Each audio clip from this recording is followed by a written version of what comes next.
Hi. என்ன காரணம்னே தெரியல அவங்க என்ன அவாய்ட் பண்ணிக்கிட்டே இருக்காங்க. என்னால அவங்கள்ட்ட டிஃபரன்ஸ் கண்டுபிடிக்க முடியுது. பட் அவங்கள்ட்ட கேட்டா, "அப்படிலாம் இல்ல நான் எப்பயும் போல தான் இருக்கேன்னு" சொல்றாங்க. பட் என்னால அவங்கள ஈஸியா மறக்கவே முடியல. ஆனா அவங்கள மறக்கணும்னு நான் நெனைக்கிறேன் அப்படின்னு நீங்க நெனைச்சீங்கன்னா, உங்களுக்கு தான் இந்த வீடியோ. இப்பலாம் நெறைய பேரு ஒரு விஷயம் நம்மட்ட பிடிக்கலன்னு வைங்களேன், அத டைரக்ட்டா "நீ இத பண்ற, இல்ல பண்ண, அதனால எனக்கு பிடிக்காம போயிருச்சு. உனக்கு எனக்கு செட் ஆகாதுன்னு" டைரக்ட் க்ளோஷர்லாம் குடுக்க மாட்டாங்க. அவங்கலாம் கோழைங்கங்க. டைரக்ட்டா சொல்ல மாட்டாய்ங்க மூஞ்சில அடிச்ச மாரி. ஃபர்ஸ்ட் வேலை என்ன தெரியுமா பண்ணுவாய்ங்க? Late reply. செகண்ட் என்ன பண்ணுவாய்ங்க அப்டின்னா, நீங்க என்னமோ உங்கள யாருன்னே தெரியாத மாரி மத்த எல்லார்ட்டயும் நல்லா நார்மலா பேசிக்கிட்டு, அவங்களோட ரொட்டீன் லைஃப்லாம் பார்த்துட்டு தான் இருப்பாங்க.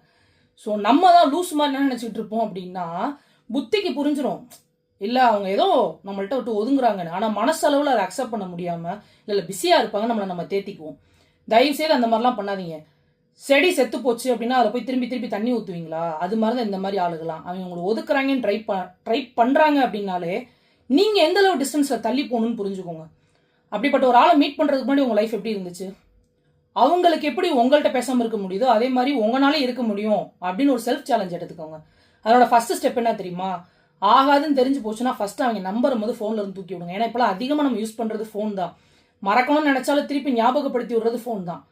ஸோ, அவங்க வரதுக்கு முன்னாடி உங்க ஃபோனும் லைஃப் எப்படி இருந்துச்சோ, அந்த மாரி ஒரு ரியாலிட்டிக்கு போங்க.